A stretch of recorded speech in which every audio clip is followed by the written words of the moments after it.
You know, maybe Disney World and Disneyland aren't the kinds of places for your child.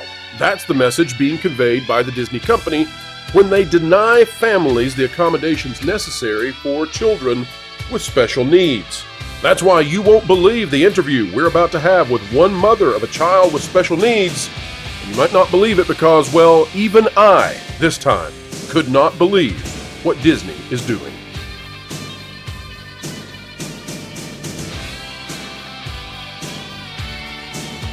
Hello, folks, and welcome back to the Pro Channel, the place that is explaining entertainment, keeping you ahead of the culture curve every single chance we can, and by golly, we have chances galore.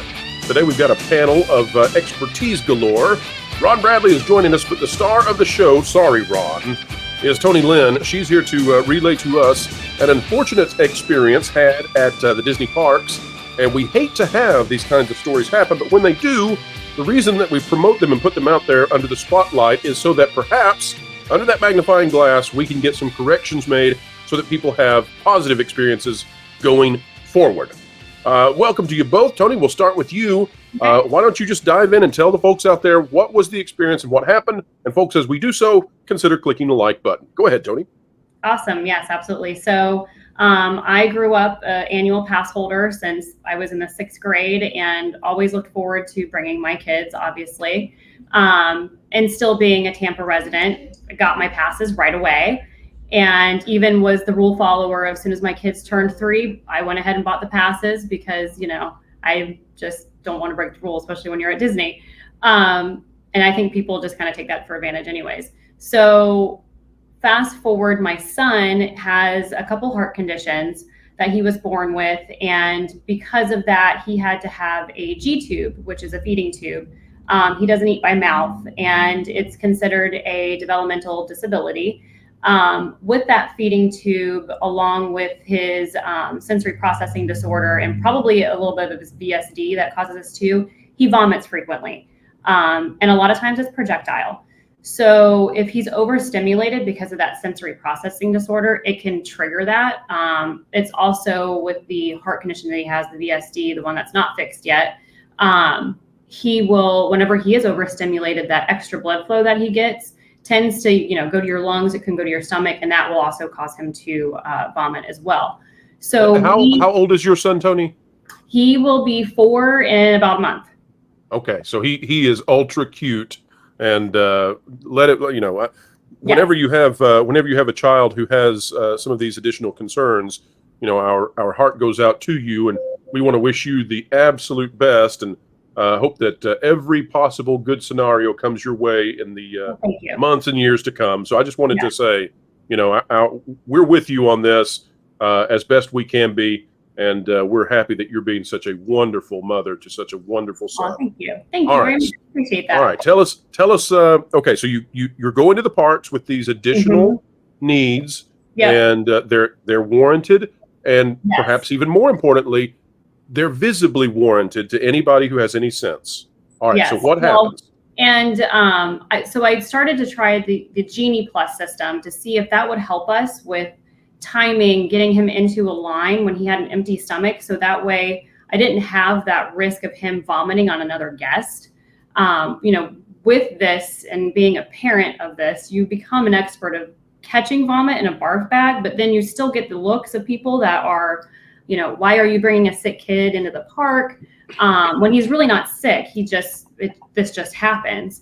And I mean, it's happened a few times when we did wait in a regular line for Mickey and Minnie's Runaway Railroad. He threw up on the carpet. Thank God it wasn't another guest. And, you know, we're having to like flag people down. Hey, so sorry this happened. But, you know, the Genie Plus system, they only give you an hour window of when you're able to get into the lightning lane for that particular attraction.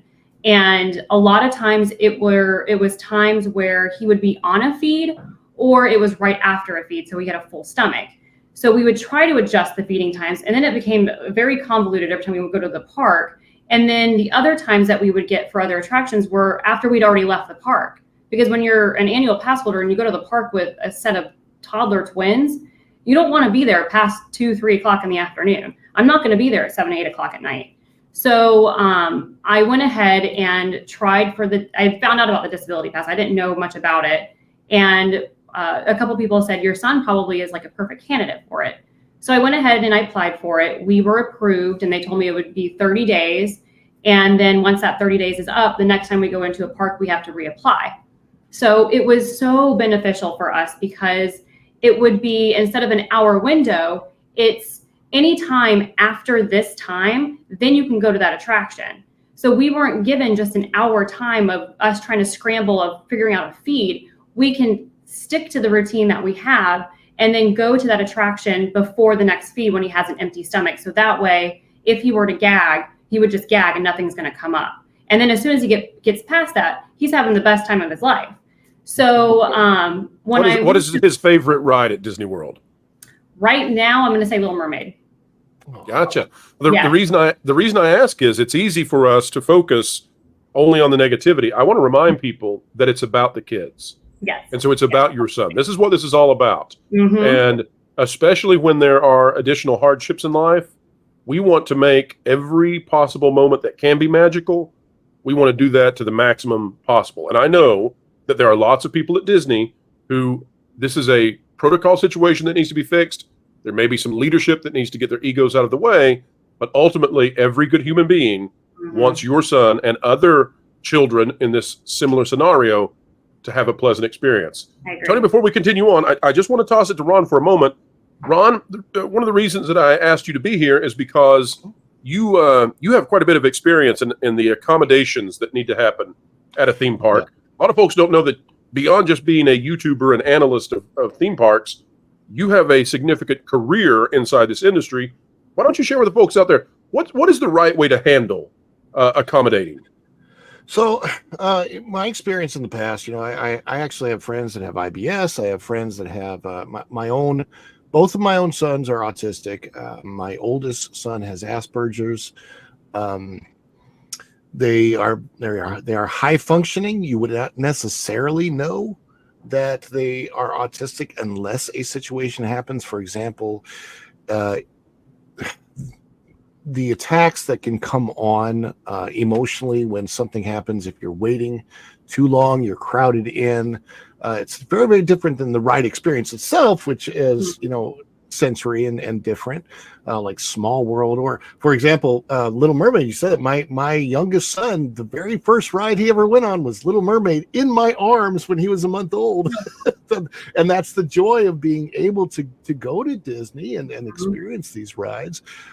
When I was a cast member, my first experience as a cast member was as a DVC agent. We called ourselves Advanced Sales Associates, I think, ASAs. So I worked in all the parks, and I've dealt with all of the different accommodations that people have. And prior to Disney charging money for the Fast Pass that they now call Lightning Lanes, Genie Plus, now it's called the multi.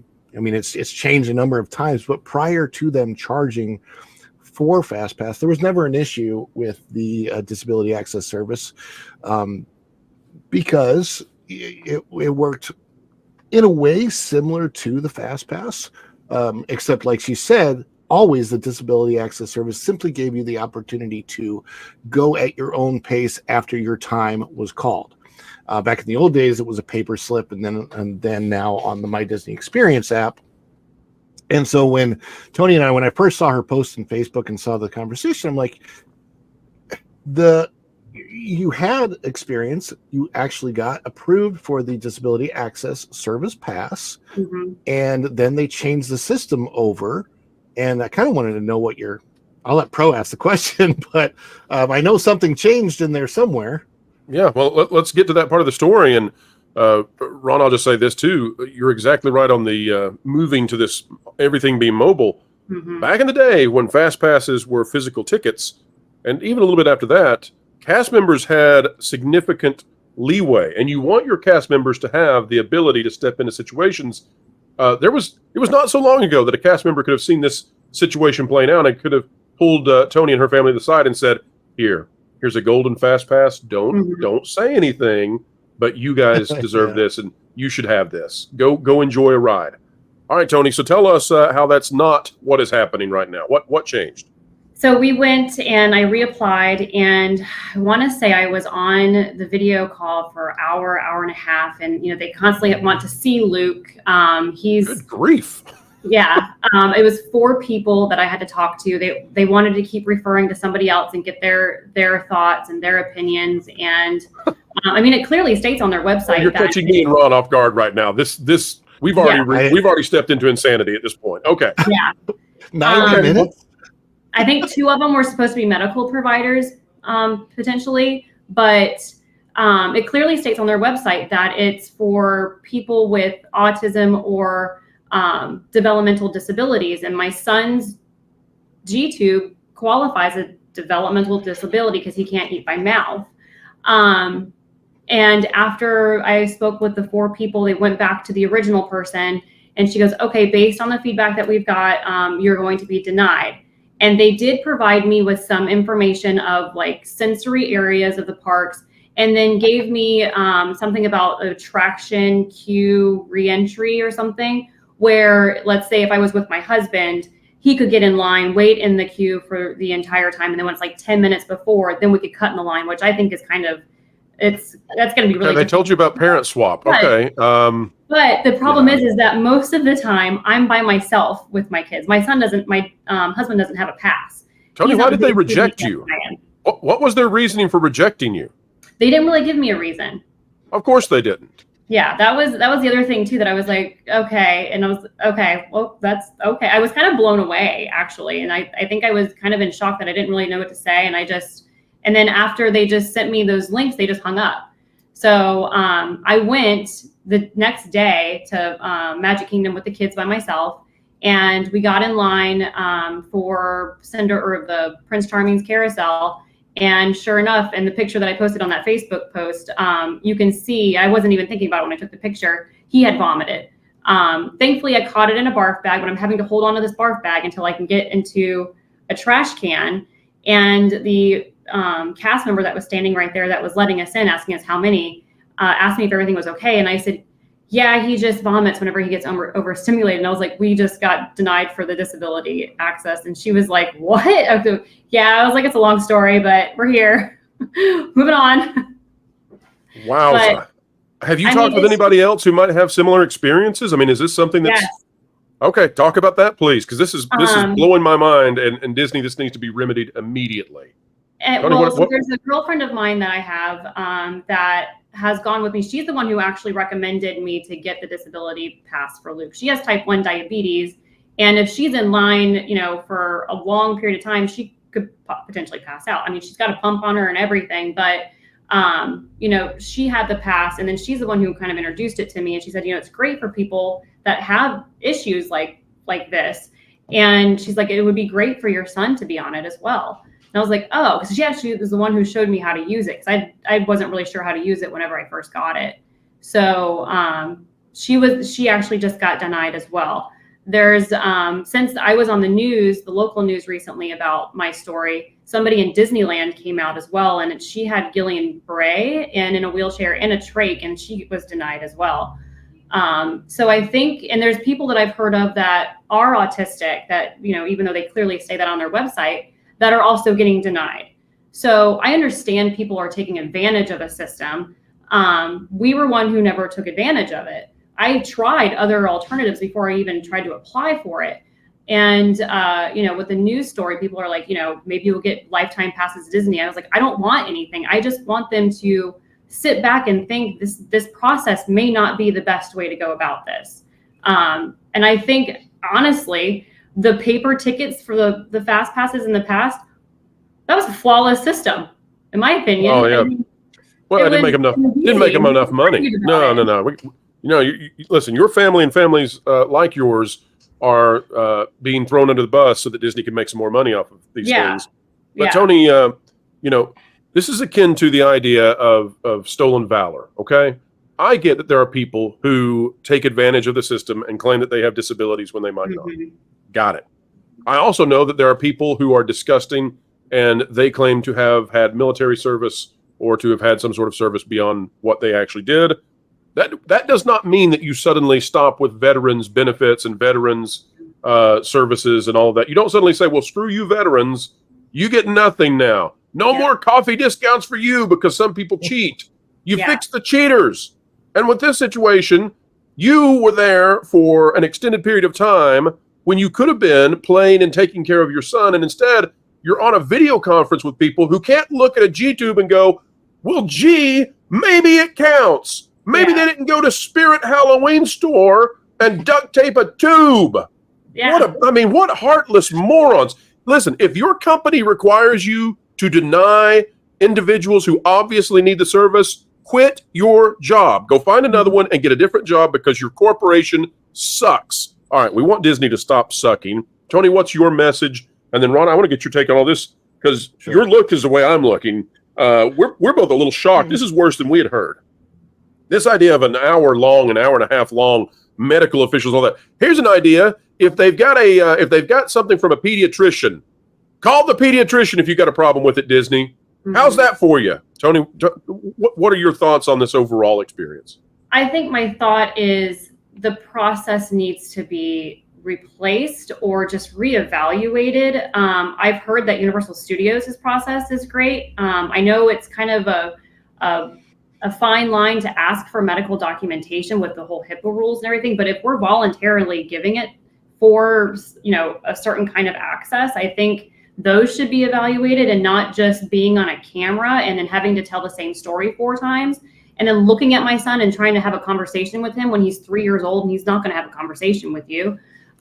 Maybe they were fishing to see if maybe he was nonverbal. I was trying to coerce him to say Disney World, Mickey Mouse, and that's all you're going to get out of him right now. Sorry, this gets worse the more I hear about it. Yeah, so I just think, Here, perform for us. Perform for us, small child. We want, that's what I felt like. Show us in 10 minutes what it is who you are and what you need. We'll determine it over this tiny camera.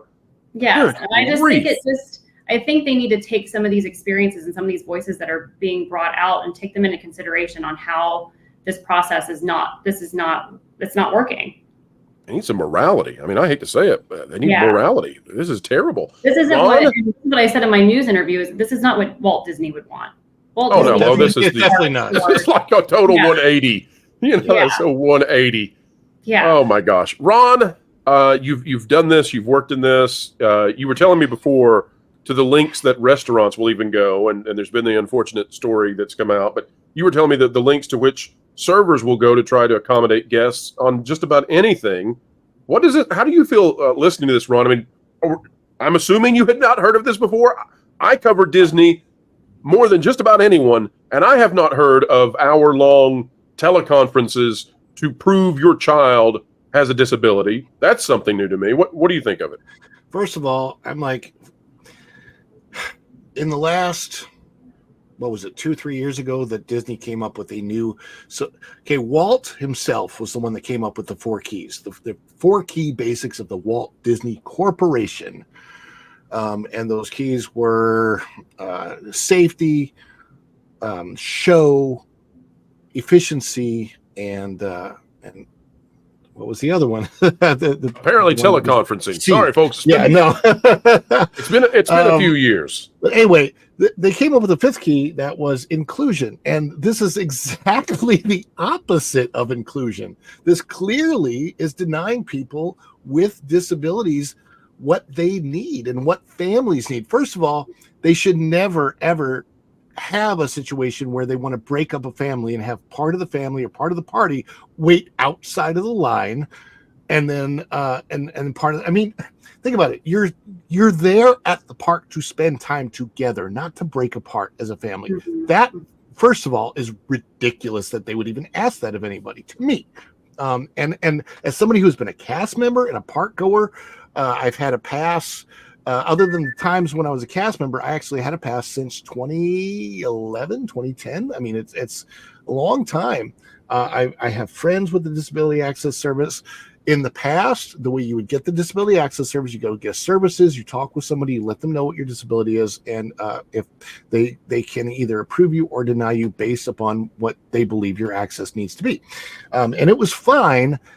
I personally think that this is more of this including people that need this so that they can try to make money off of these people. They can try to get you to buy a lightning lane, which in your case doesn't work for what it is. You cannot go, okay, it's this particular time window that I have to go in. No, you need to be able to go, okay, set this time, and then I can go anytime after it and not worry about that. That's the whole point of a disability.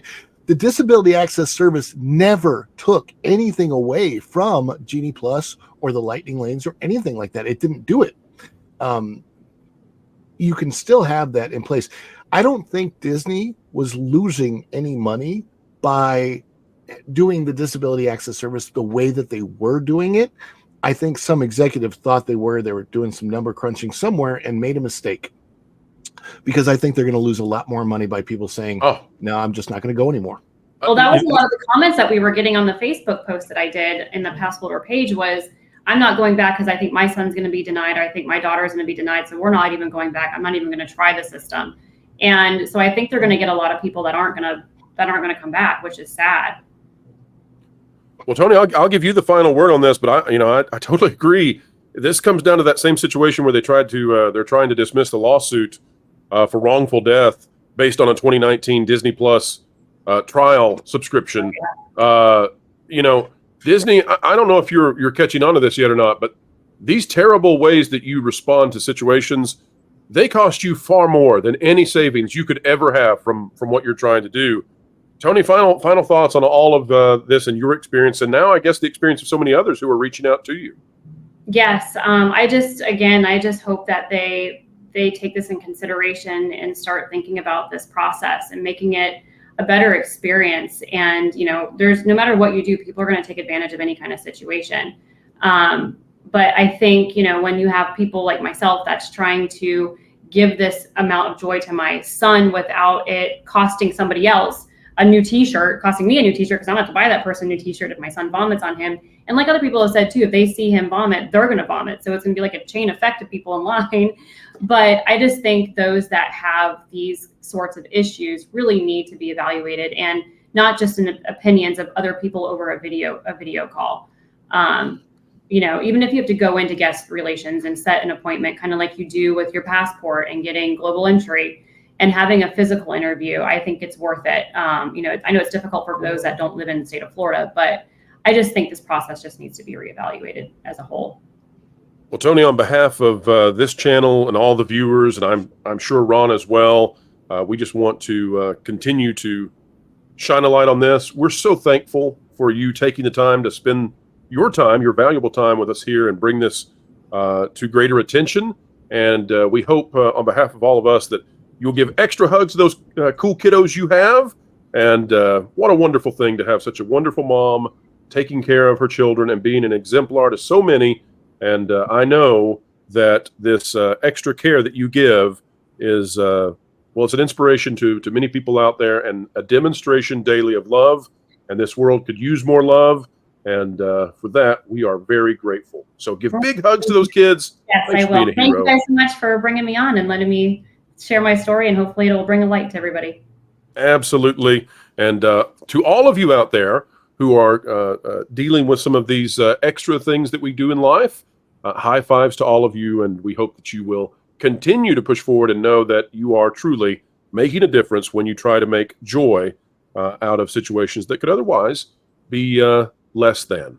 Yep. All right, folks, you can help send this video out so people will hear it, see it, and hopefully make a change. Click the like button, share, subscribe, click it, stick it to the algorithms. It is the notification bell. Drop a comment down below. Let us know your thoughts. Be polite as you leave these comments, because if you're like me, I feel rather incensed about this now. This doesn't make any sense, but please keep it less than profane. Also, make sure you go over and subscribe to Ron with Follow the Bradleys Fun. It is a rising channel, and I believe if all things go well, Ron is going to be doing an interview of Toni as well. And so we will continue to try to convince Disney to do the right thing. All right, folks, thank you for your time. Get out there and make the world a better place wherever you are. Don't be like these folks at Disney who did the wrong thing. In every situation, in every scenario, you have the ability to sway a situation for the better. And you should do that. It truly matters. All right, folks, wherever you are and whatever you're doing, keep learning, keep growing, and as always, keep having fun. Floral, it's time for you to walk the plank. What? Why? Cuz you haven't subscribed to WDW Pro yet. Nor bookmark thatparkplace.com on your web browser to get great articles from great contributors. What?